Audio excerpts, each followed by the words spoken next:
Viva Santo Niño! Viva Santo Niño! Viva Santo Niño! Viva Santo Niño! Purihin natin ang banal na Niño Jesus. Ngayon nga ay kapistahan sa buong Pilipinas. Tayo lang ang binigyan ng ganitong pagkakataon, ganitong kapistahan. Pagkatapos ng Pasko, di ba ang Pasko pinagnilayan natin ang sanggol na si Jesus. Ngayon naman, pinagninilayan natin ang Niño Jesus, ang batang si Jesus. So yung sanggol at ang batang ating Panginoong Jesucristo. Mga minamahal na kapatid, alam natin ang kasaysayan ng Santo Niño. Hindi po ba? Pwede bang balikan natin ng kaunti ang kasaysayan? Alam natin, noong 1521, nang dumaong si Magellan, ay daladala nila ang pananampalataya. Pero daladala din nila ang kanilang purpose sa Pilipinas, gawing kolonya ang Pilipinas. Pero isang magandang dinala ng Espanyol, bagamat meron silang hindi magandang gusto sa Pilipinas, ay yung pinakamaganda ay dinala ang pananampalatayang Kristiyano, ang pananampalatayang Katoliko. At ito yung pinakamagandang nangyari sa atin. Kaya kung titingnan natin, mga minamahal na kapatid, almost 502 years, 502 na ang ating mataon ng pananampalataya. Kung ikukumpara mo sa ibang mga bansa, umaabot na ng mahigit 2,000 years ang pananampalataya. Ang mga Hudyo, libo-libong taon ang pananampalataya nila kay Yahweh bilang mga Hudyo. Pero si Kristo nung dumating at ipinakilalang siya ay Diyos, ngayon ay 2024 years ang pananampalatayang Kristiyano at tayo ay 502. So napakabata pa ng ating pananampalataya. Kaya huwag tayong magtaka, minamahal na kapatid, marami pa tayong pagdaraanan upang mapatibay ng gusto ang pananampalatayang Kristiyano at Katoliko. Alam niyo po ba, nung dinala nila ang pananampalataya, dala-dala nila ang isang imahen. In fact, 3 nga yung imahe na yan. Ang imahe ng Etche Homo. Ano yung imahe ng Etche Homo? Yung si Jesus na nakatali sa halige, na pinaparusahan siya, pinapalo, dalulos-duguan siya, at ang isang imahen ng mahal na Birhen, at ang imahen ng Santo Niño de Cebu. Yun po yun ngayon. Kaya yung imahe ng Santo Niño de Cebu ay 502 years na dito sa Pilipinas. Yun ang kasing tanda ng ating pananampalataya. Kaya yun ang simbolo ng ating pagiging Kristiyano. Kaya mahal na mahal natin ang Santo Niño. Hindi po ba? Dahil yun ay sumisimbolo sa pagdating ng Kristyanismo sa Pilipinas. At alam niyo po ba, nung bininyagan si Raha Humabon, pati ang kanyang asawang si Reyna Juana, at pati yung buong tribo, pinamili si Reyna Juana ng kung anong gusto niyang image. At ang naka-antig sa kanya, walang dilit iba kundi ang imahe ng Santo Niño. Yun ang pinili niya. Kasi isa lang ang dapat niyang piliin. Kasi noon kapag may image ka, napakamahal niyan. Ang hirap gumawa niyan. Kakaunti lang ang gumagawa ng mga iyan nung panahon na iyon. Kaya yun ang tinanggap niya. Bakit niya tinanggap ni Reyna Juana? Bakit yun ang gusto niya? Tinawag iyon na batubalani sa gugma.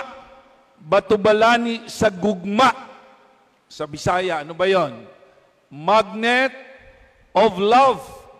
Ang tawag sa kanya sa Santo Niño is magnet of love. Na batubalani, na magnet si Reyna Juana.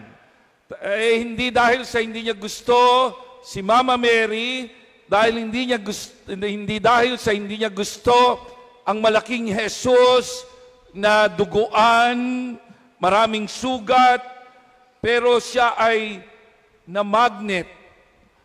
Sabing ganon ay batubalani sa gugma.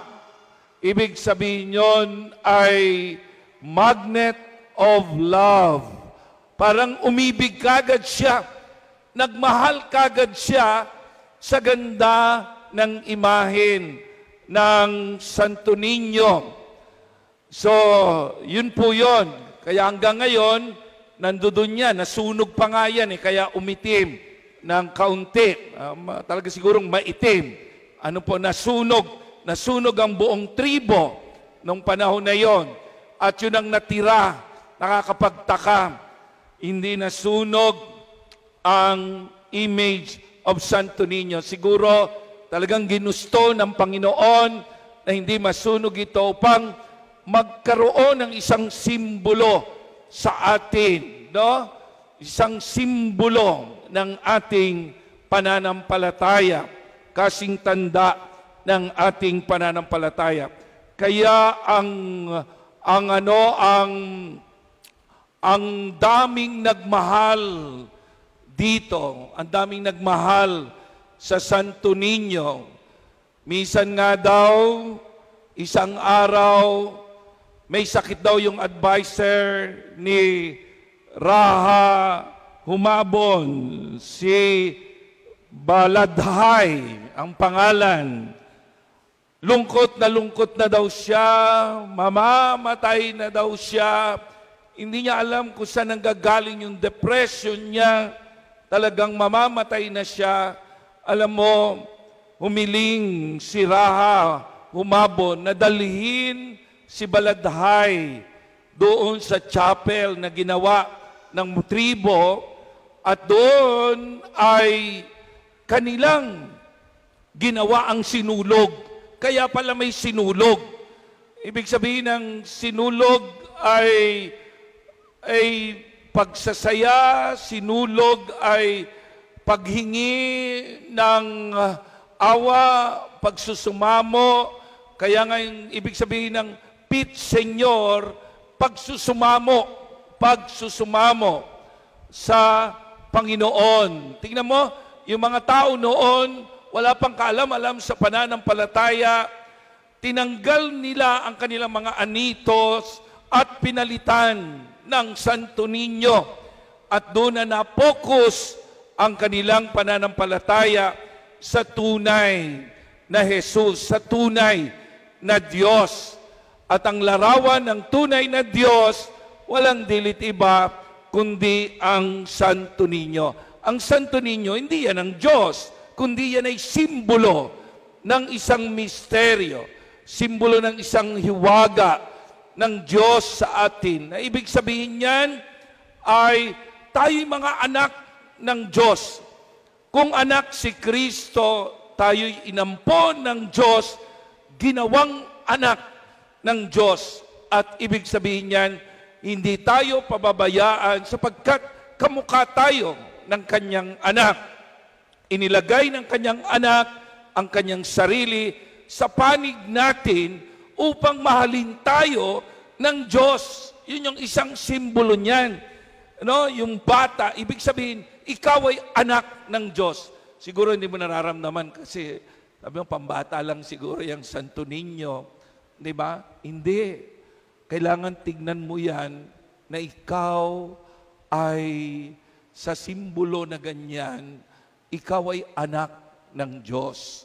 Naging tao ang anak ng Diyos upang yakapin ka, upang makuha ka niya bilang anak ng Diyos. Yun po yung ibig sabihin niyan.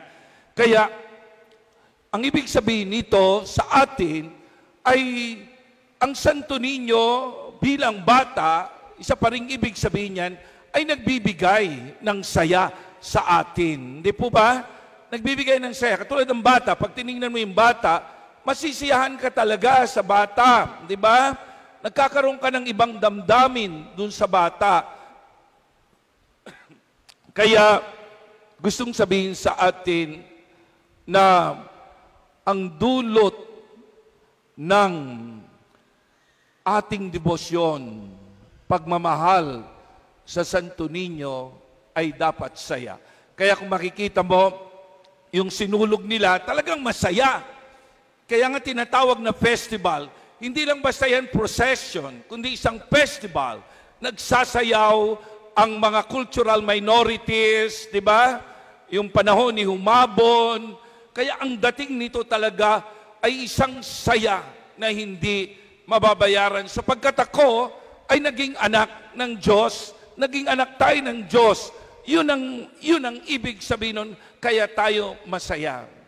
O mamaya, yung sayaw ng mga participants ng sinulog, makikita natin. Sana wag kayong uuwi, ha?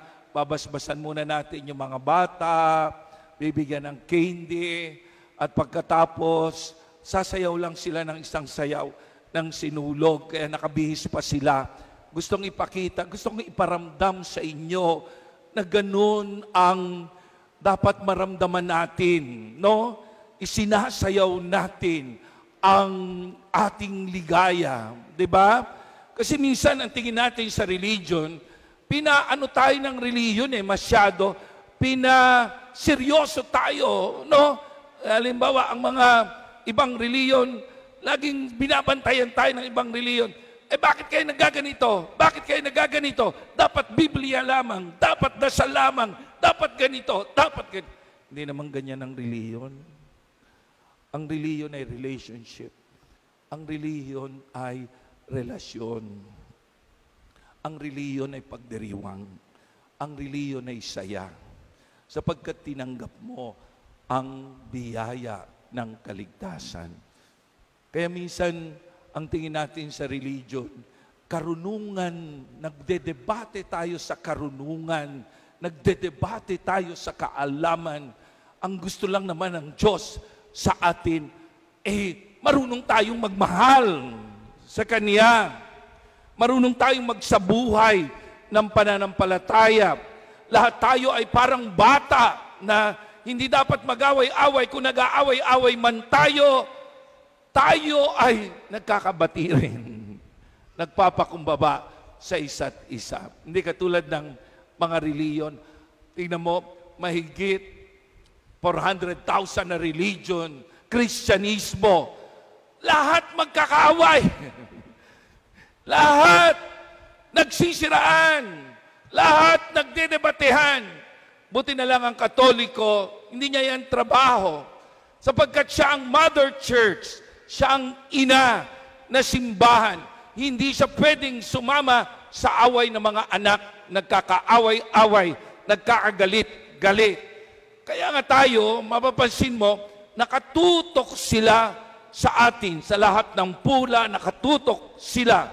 Hindi sila tumututok kay Kristo. Dapat tumutok sila sa Diyos. Tayo dapat ay nakatutok sa Diyos. Nakatutok kay Jesus.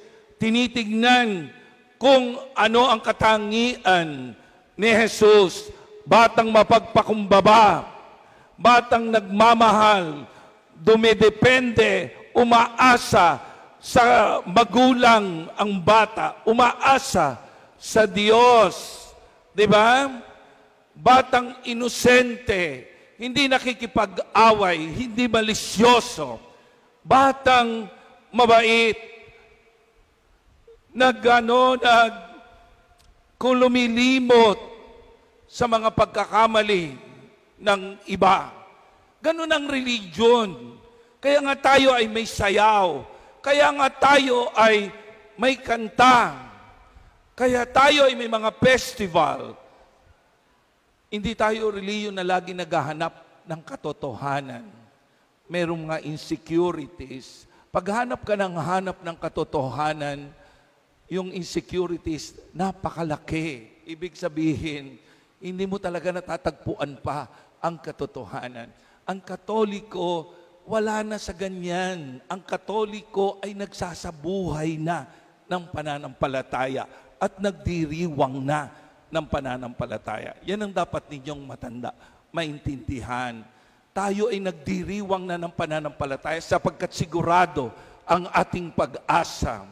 Tayo'y nagsasagawa na ng pananampalataya.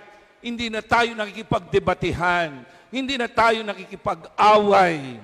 Kundi tayo ay nagdiriwang ng ating pananampalataya. At yun ang dapat matutunan ng mga bata, yung makiisa sa community, sa pagdiriwang, sa pagsamba. Makita tayo kung paano sambahin ang Diyos ng mga bata, no? Ikaw dapat isinasama mo ang iyong mga anak, hindi lamang tuwing Santo Niño. Dapat isinasama mo siya. Halika anak, damahin mo yung saya sa reliyon na ito. Halika anak, damahin mo ang pagsamba. Halika anak, damahin mo ang pagsayaw, ang pag-awit. Yun po yun. Kaya pag uwi natin sa bahay natin, hindi tayo kulang, kundi nakuha natin. Pag uwi natin dito sa simbahan, then uuwi tayo sa bahay natin, buo tayo. Di ba? Nagawa natin ang pagsamba. Nagawa natin ang pag-awit. Minsan nagsasayaw tayo sa panahon ng festival. Di ba? Pinagdiriwang natin ang ating relasyon sa Diyos. So yun lang po yun. Ang reliyon ay pagdiriwang ng pananampalataya. Itinatali ka ng Diyos sa reliyon. Kaya ang ibig sabihin ng reliyon, religare. Ibig sabihin ng religare, galing ang salitang religare, itinali. Itinali ka sa paniniwala ng mga Kristiyano. Sumasama ka dyan para matutunan mong sumamba, para matutunan mong magsaya, para matutunan mong magmahal. Kaya tingnan mo, pag hindi ka nagsisimba, ano nangyayari sa'yo? Malungkot ka, kulang. Di ba? Kaya, yun ang gustong sabihin sa atin, mga minamahal na kapatid. Kaya, kapag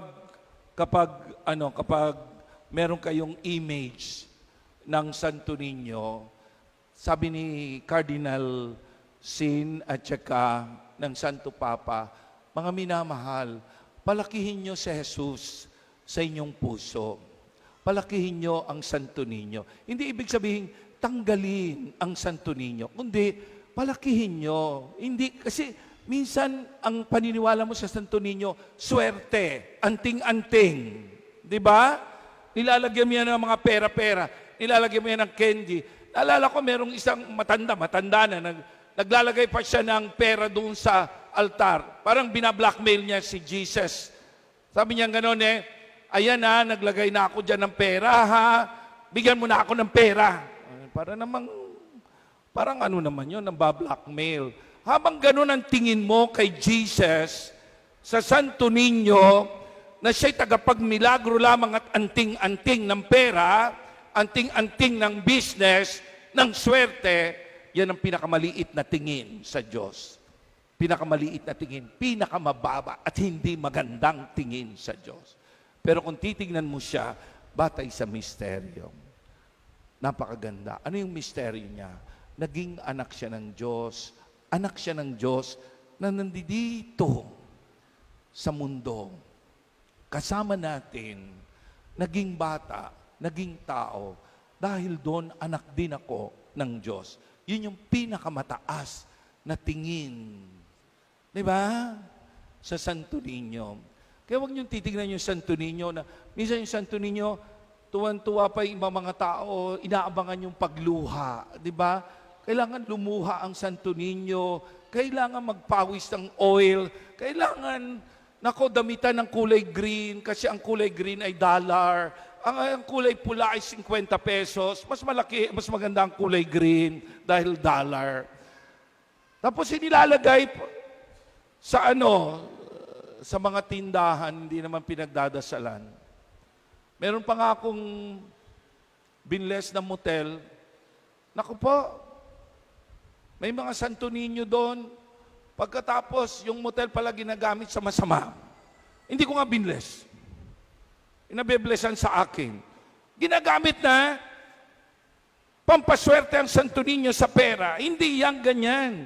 Ang Santo Niño ay dapat maintindihan mo na yan ay simbolo at larawan ng iyong pagiging anak ng Diyos. Kaya mo pwedeng tawagin ng Diyos ng Ama namin sapagkat niyakap ka ni Kristo bilang kapatid ni Kristo at hindi ka pababayaan ng Diyos. Kaya mas maganda pa yung pananampalataya ng sa tribo, di ba? Yung advisor na nagkasakit, na nabuhay siya, gumaling siya, kasi talagang humiling ang buong tribo na pagalingin yung may sakit. Di ba? Ang mas maganda pa yun, kisa ngayon yung ating pananampalataya yung ibang pananampalataya, ginagawang pampaswerte. Hindi maganda yan. No? Magsumamo ka sa Diyos. Umiling ka sa Diyos sa pamamagitan ng ninyo at mahalin mo ang Diyos sa pamamagitan ng mga imahen ng Santo Niño. Diba? Tingnan mo siya. Tingnan mo kung gaano ka kamahal ng Diyos. Yun lang po. Tuloy natin ang misa. Sa ngalan ng Ama, ng Anak, at ng Espiritu Santo. Amen. Ngayon naman, awitin natin, alam kong may magagawa ang Diyos at ipagdasal natin ang ating gustong hilingin sa Panginoon, pati na yung mga bata, alung-lalo na ang mga may karamdaman at kapansanan.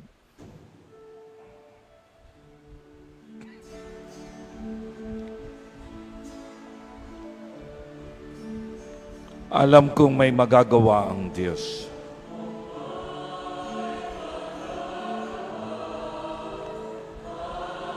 Alam kong may magagawa ang Diyos.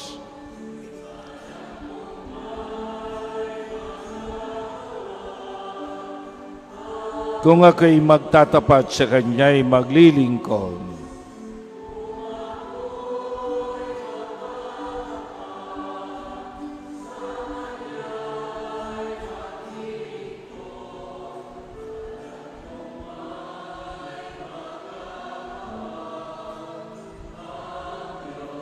Taas natin ating mga kamay. Alam kong diringgin ng Diyos ang samang ko.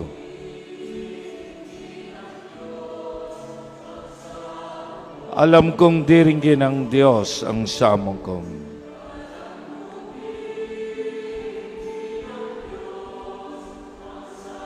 Kung ako'y magtatapat sa Kanya'y maglilingkod.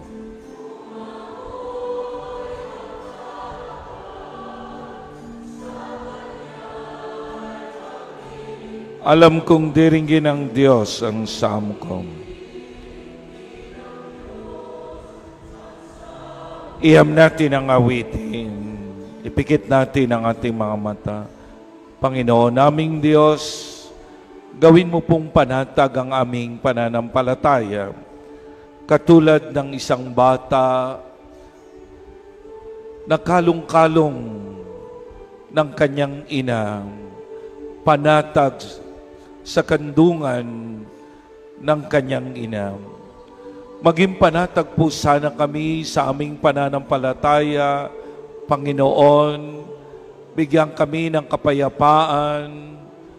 Tulungan mo kaming maisabuhay lahat ang aming pinaniniwalaan.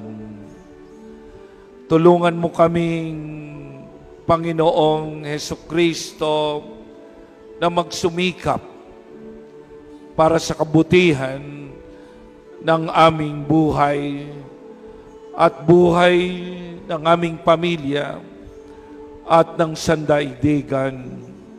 Salamat po, Panginoon, sapagkat dinadala mo kami sa iyong tahanan. Ginagawa mo kaming palaging payapa ang isip at puso. Para sa pag-uwi namin, patuloy kaming mapanatag sa aming buhay.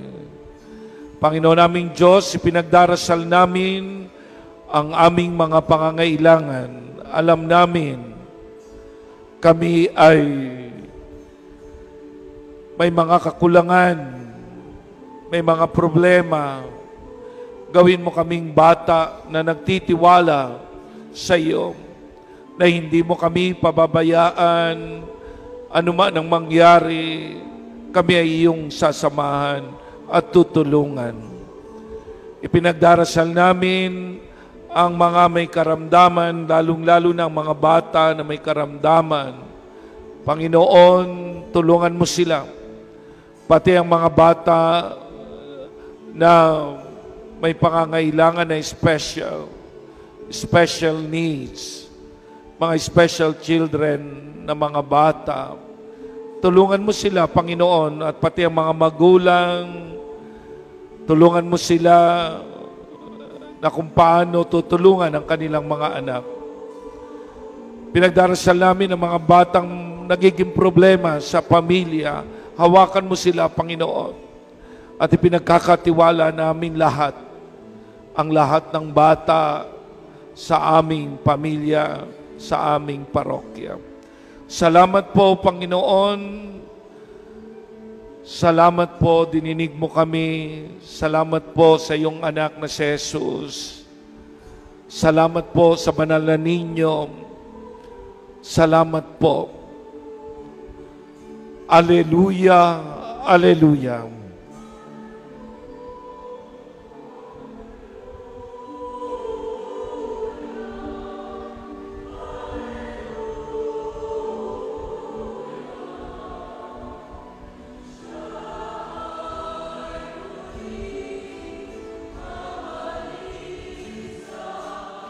Aleluya, aleluya.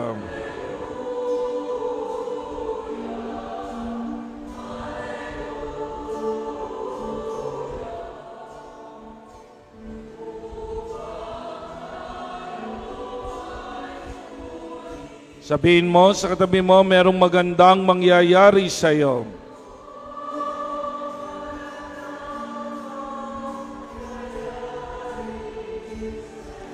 Kung lalapit ka kay Jesus.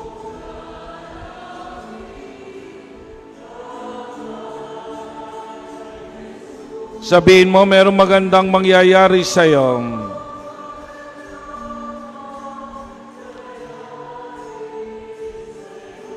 Kung lalapit ka kay Jesus.